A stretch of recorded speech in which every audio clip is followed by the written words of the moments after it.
धन्यवाद जो आज की इस प्रेस कॉन्फ्रेंस में आप सभी समय निकाल कर आए हैं। जैसा कि सभी लोग जानते हैं कि 56 जीएसटी काउंसिल की मीटिंग में जीएसटी के बहुत सारे बदलाव हमारी केंद्र सरकार द्वारा किए गए हैं। इस संदर्भ में आज हमारे बीच में हमारे कटरा कॉन्स्टिट्यूंसी से, माता वैष्णो देवी कॉन्स्टिट्यूंसी से हमारे विधायक बलदेवराज शर्मा जी मौजूद हैं। उनके साथ हमारे डीडीसी चेयरमैन रियासी सराब सिंह नाग जी मौजूद हैं।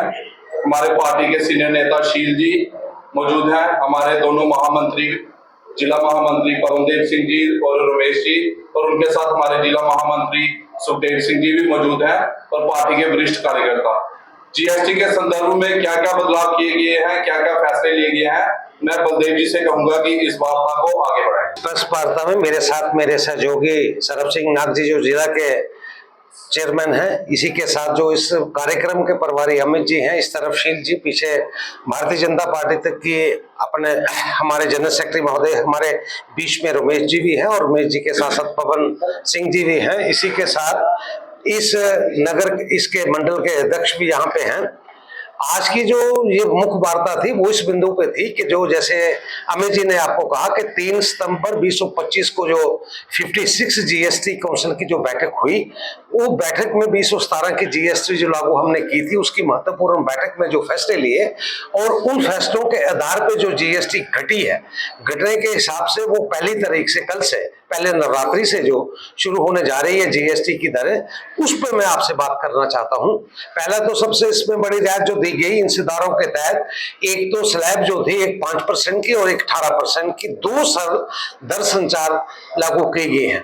और इसी के साथ ये सुधार अगर मैं आपको कहूं तो नवरात्रि के पहले दिन लागू होंगे। मुख्य बिंदु जो इस दरों के हैं, 2 दरों की सरलता और पुरानी 4 सत्रीय व्यवस्था हटाकर 5 और 18% की रखी गई है। इसमें जनता को जो मोटे तौर पे गरीब लोगों को जो राहत की दी गई है, उसमें दूध, पनीर, शैम्पू, टूथपेस्ट, साबुन, साइकिल और बच्चों के सामान जैसे घरेलू सामान अब सिर्फ 5% की दर पे शुल्क पे लगेगा। इससे रोजमर्रा के खर्चे जो हमारे किचन के खर्चे हैं, उसमें एक भारी भारी कटौती इसमें होगी। जनता इसी के साथ अगर देखा जाए, किसानों को देखते हुए किसानों को बढ़ावा देने के लिए ट्रैक्टर, टायर, कीटनाशक दवाइयां, सिंचाई उपकरण पर भी घटाकर 5% की किया है। इसी के साथ स्वास्थ्य की क्रांति लाने के लिए व्यक्तिगत जीवन और स्वास्थ्य बीमा और जीएसटी पूरी तरह से इस पे पूरी तरह से हटा दिया गया है। दवाइयां, ऑक्सीजन और जांच किट पर कर की कटौती की गई है ताकि इलाज जो है हमारा सस्ता हो जाए। गाड़ियां जो मध्य वर्ग को मतलब कि उनके लिए गाड़ियों जो है, गाड़ियों के वाहनों में भारी छूट की गई है। अन्य प्रकार की छात्र सामग्री पर कोई कर अब नहीं है।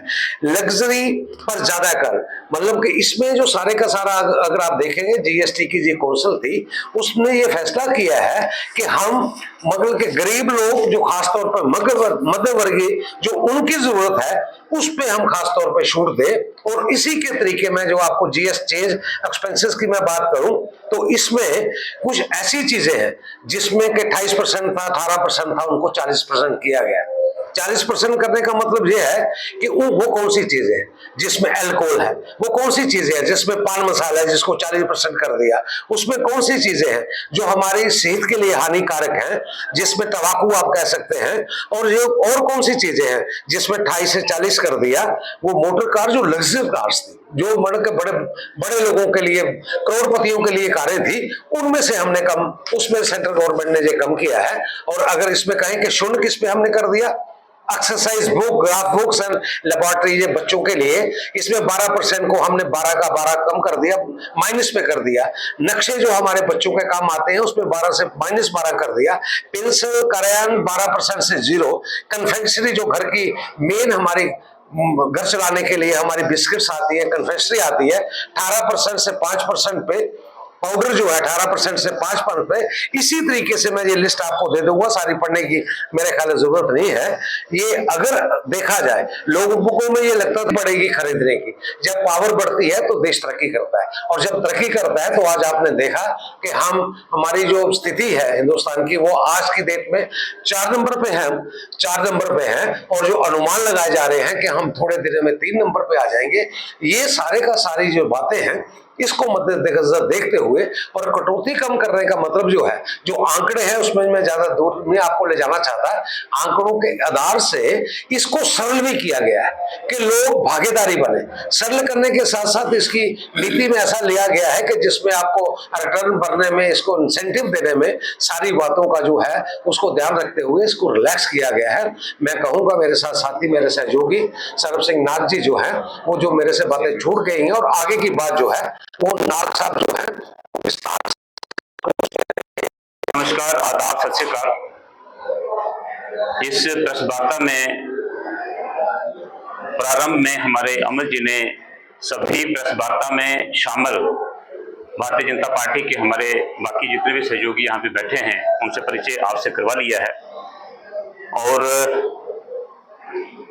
जो हमारा जीएसटी टैक्स 3 सितंबर 2025 को जीएसटी काउंसिल ऑफ इंडिया ने डिसीजन लिए हैं, निर्णय लिए हैं, वो जो रेट्स जीएसटी की जो दरें हैं 22 सितंबर 2025 यानी कल से प्रारंभ होंगी, कल से लागू होंगी।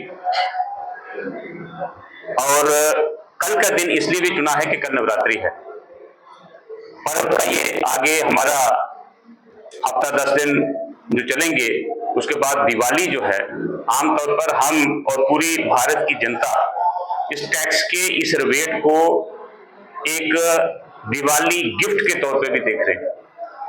जैसा कि बलदेव राज शर्मा जी ने बताया कि इससे ज्यादा, सबसे ज्यादा जो लाभ हमारे गृहस्थी धारकों को होगा, हमारे गृहिणियों को होगा। उन्होंने कुछ सूची पढ़ के सुनाई है। हमारे रोजमर्रा की जो चीजें हैं, जो जरूरियात हैं, खास करके जो किचन में हमारे गृहिणियां जो इस्तेमाल करती हैं, ये सभी जितने भी चीजें हैं खाने पीने की, उनको 12 या 18% से कम करके 5% और कई एक केसेस में बिल्कुल निःशुल्क जो है कोई जीएसटी उस पर खाने वाले पदार्थों पर नहीं लगेगा।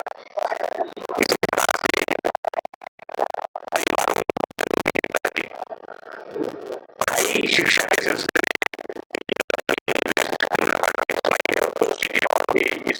हैं, बच्चों की शिक्षा, स्टेशनरी, वर्दियां, जूते, ये सारी चीजें जो हैं कर दी गई हैं। उसके बाद हमारा मजदूर, किसान और युवा आता है, उनके लिए भी जीएसटी में काफी रियायत जो हैं वो दी गई हैं। इसके अतिरिक्त अगर हम कृषि में देखें, किसानी में बहुत सारे प्रोडक्ट्स जो हैं या तो निःशुल्क हैं या 5% उस पर जीएसटी ही लगेगी, जो कि पहले 18 या 12% हुआ करती थी। तो साथियों, एक सवाल यहाँ पे बनता है, और अक्सर जब से 3 सितंबर के बाद हम हमारे जितने भी राजनीतिक प्रतिद्वंदी हैं, अपोजिशन पार्टीज हैं, वो एक चीज बड़े जोर शोर से यहाँ पे कह रहे हैं कि ये गब्बर सिंह टैक्स था। हम कहते रहे कि ये टैक्स जो है ये ठीक नहीं है, और लोगों को जब पूरा निचोड़ा उसके बाद लोगों को छोड़ा। 10 साल पहले ही यही टैक्स लगा देते। ये सवाल जो है पॉलिटिकल सर्कल्स में हमेशा हमें कन्फ्रंट करना पड़ता है। तो उस सिलसिले में मैं एक अर्ज करता चलूं कि 2014 में जब नरेंद्र मोदी जी की अगुवाई वाली एनडीए की सरकार बनी थी, उस वक्त भारत की जो हमारी इकोनॉमी थी, जो अर्थव्यवस्था थी, पूरे विश्व में 10वें स्थान पे थी, जो कि इन 10+ सालों में 11वां साल चल रहा है उनकी जो ये तीसरी सरकार है। आज भारत की अर्थव्यवस्था दुनिया की चौथी सबसे बड़ी अर्थव्यवस्था है। अगर हम तुलनात्मक दृष्टि से देखें कि 2014 में जो कर लगाए जाते थे, जो टैक्स लगाए जाते थे, इतने टैक्सेस थे across length and breadth of the country कि याद रखना भी बहुत मुश्किल हो जाता था।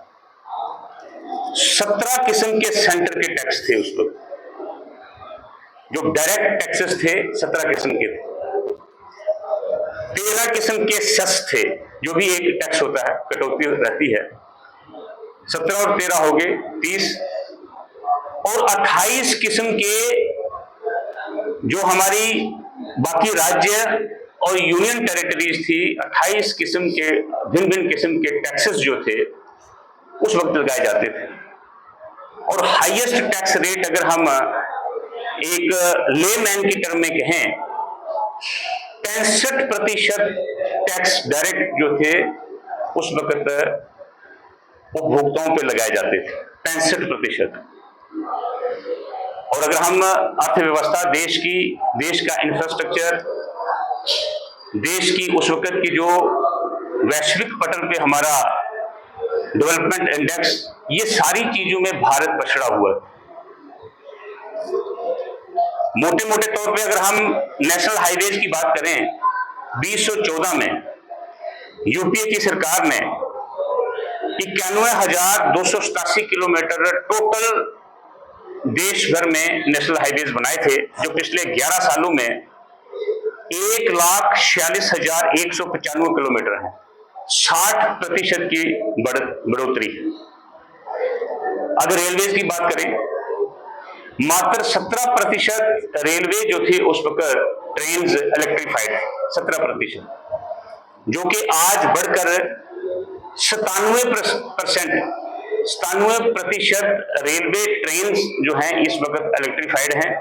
और देश भर में 144 वंदे भारत ट्रेन दौड़ रही है। साथियों, कितना बड़ा इंफ्रास्ट्रक्चर में एक बढ़ोतरी है, एक छलांग है। इसी प्रकार से अगर मेट्रो नेटवर्क की बात करें, कुल 248 किलोमीटर मेट्रो लाइन थी 2014 में यूपीए की सरकार में, और एनडीए की 11 साल की इस सरकार ने 1013 किलोमीटर यानी 308% की बढ़ोतरी जो है पिछले 10 सालों में नरेंद्र मोदी जी की सरकार ने की है। दूसरा सबसे बहुत बड़ा सेक्टर जो हमारा डिफेंस का आता है। डिफेंस हम जानते हैं कि अपनी सुरक्षा के लिए हमारी आर्मी को दुनिया के दूसरे देशों से सामान को इंपोर्ट किया जाता था, करना पड़ता था। डिफेंस प्रोडक्शन उस वक्त मात्र 46,000 करोड़ की भारत में होती थी, मात्र 46,000 करोड़ की, जो आज बढ़ के 1,27,000 करोड़ की डिफेंस इक्विपमेंट्स की प्रोडक्शन देश में हो रही है, देश के अंदर हो रही है।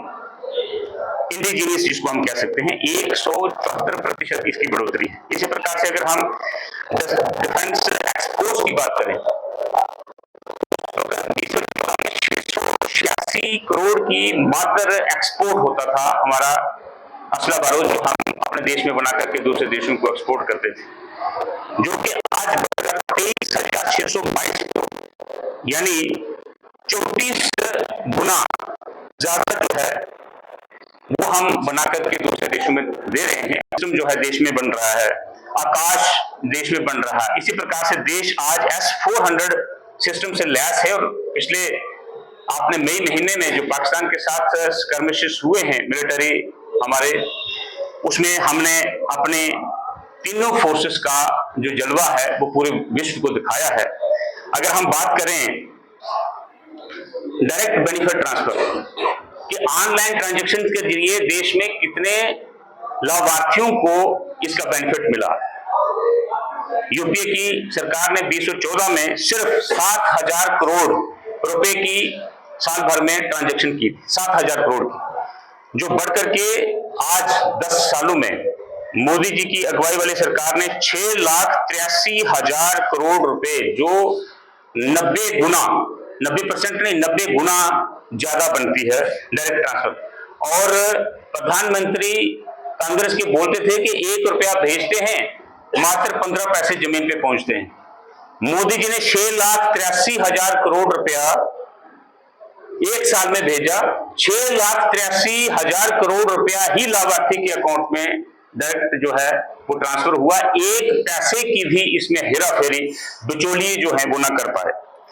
इसी प्रकार से अगर हम मल्टी डायमेंशनल पॉवर्टी और एक्सट्रीम पॉवर्टी, जो देश में कांग्रेस की सरकारें नारे देती थी कि गरीबी हटाओ, गरीबी हटाओ, 17-20 सूत्री कार्यक्रम चलाए, साथियों कुछ नहीं हुआ। 2014 में देश में 35 करोड़ लोग जो थे वो गरीब थे और 24 करोड़ 82 लाख लोगों को मल्टी डायमेंशनल पॉवर्टी से अपलिफ्ट किया गया है। और एक्सट्रीम पॉवर्टी, जो बहुत निहायत ही गरीब जो लोग थे, 17 करोड़ लोगों को इस कैटेगरी से बाहर निकाला गया है। अगर यूपीए की सरकार में 2 ट्रिलियन इकॉनमी, मैंने पहले भी जिक्र किया, 10वीं पोजीशन पे थे, आज हम 4.13 ट्रिलियन इकॉनमी के साथ चौथे स्थान पे विश्व में खड़े हैं।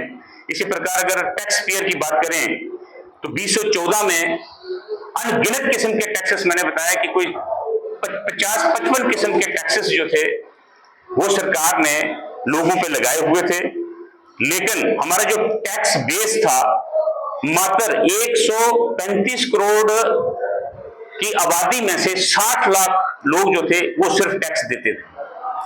इस टैक्स बेस को बढ़ा करके मोदी सरकार ने 1 करोड़ 52 लाख लोग आज स्वेच्छा से टैक्स जो है वो भरते हैं।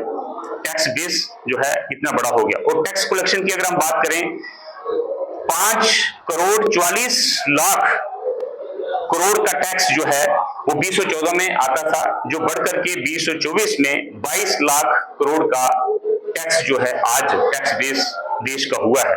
जो इकोनॉमिक एक्टिविटीज देश भर में हुई हैं और जिसके परिणाम स्वरूप हमें एक थ्रेशहोल्ड जो है अपना डेवलपमेंट का in the community of Nations मिला है, जिसके चलते टैक्सेस जो हैं रिलैक्स करके, इसके टैक्स रिलैक्स करने के भी 3-4 कारण रहते हैं। पहली बात ये होती है कि जैसे टैक्स रिलैक्स किया, टैक्स कम किए, जीएसटी कम हुआ, इससे क्या होता है कि इससे जो लोगों में खपत जो है, परचेजिंग पावर जो है वो बढ़ती है।